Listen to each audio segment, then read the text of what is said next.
Yes. And for me, I've been in the industry a long time, but I was raising children. And so I was juggling. I actually have seven biological children. The oldest is 29 and the youngest is 12. And so I was working on my flips in my business and also juggling, picking up from school, taking them to whatever, sports or events that they had to do. So that actually helped me out a lot, I think, in business. I learned how to be patient with people. Yeah, no, I'm very curious about that as well. Especially now with, we talked, a bit about kind of supply chain, maybe there's inflation, maybe there's changes in the market. So I think if anything, people are concerned about saving money, but also prioritizing your time. So when you talked about, having seven kids, it can see how it can seem like that's a big task on top of already what you're taking care of. I'm curious, how do you stay focused and kind of organize yourself and be able to do both as a mother and a businesswoman? Well, I can't say that I did the best job when they were younger. Just, I'm super honest about everything. Because it's something has to be sacrificed, and I don't want to say I sacrificed my children, but I came from a background of welfare and poverty. And so with my children, it was like, hey, like the only way we're going to have the life that we want is if I'm working.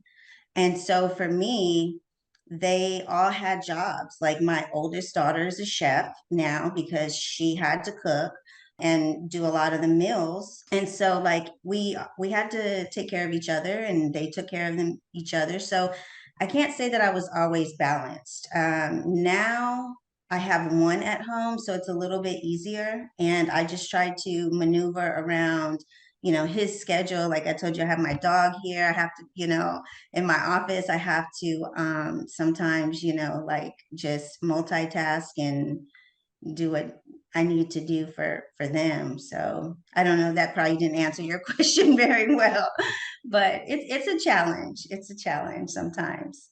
I just try to think of the end goal, which is a better life for my family, which helps me stay focused.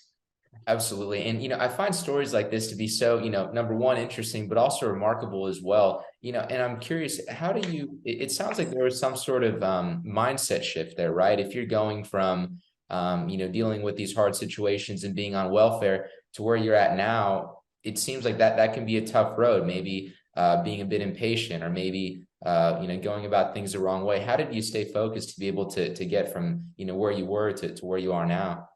It is tough because your background does play a big part in what triggers you. And so for me, it was, honestly, it was my children. It was from day one of having my first child that I literally said to myself, I'm going to create a better life for them if I have to like start off scrubbing toilets. Like there was no ego here. Like you got to do what you got to do. I wasn't like stripping in the strip club, but I was working hard, and for me, I always thought about like, what are they going to, how, I always thought about how my grandfather or my children would look at me by the decisions that I made or, God. And so it just helped me to stay focused and stay on track with doing things the correct way. I say the correct way, but like the ethical way.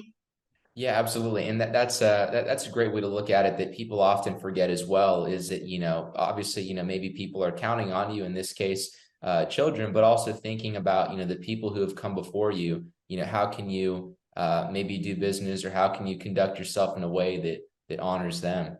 Right. And and I'm the way that I feel is that I don't really care what every person thinks of me because that is just too much stress on us, to be constantly worried about what other people, but I do feel like you have these core people in your life that are going to be there forever. And so, I want to be a good role model for them. Absolutely. And I'm curious as well. I know you mentioned how you have a lot of children. Do you have aspirations or did they have aspirations to be part of the business that you're in? Or I know one's a chef, but what do they think of it? Well, truthfully, now that they're getting older, they definitely see the vision. When the boys were younger, because I made them work in my houses, I made them do demo, I made them paint. I like literally, made them work. And so they're like, I don't want no part of this for a long time. They did not want to do construction. They didn't want anything. So they became barbers, but now their mind has shifted to real estate into okay, buying this strip would be so we can have barber shops in here or restaurants.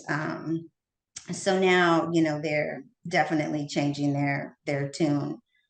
Yeah, absolutely. No, it's interesting you mentioned Barber as well. I follow, I guess, a few guys on Instagram. There's one guy, I think he's out of Atlanta. He's called Beyond the Clippers. So I guess, his handle, he's a barber, but he also does real estate too. So it's kind of cool to see that.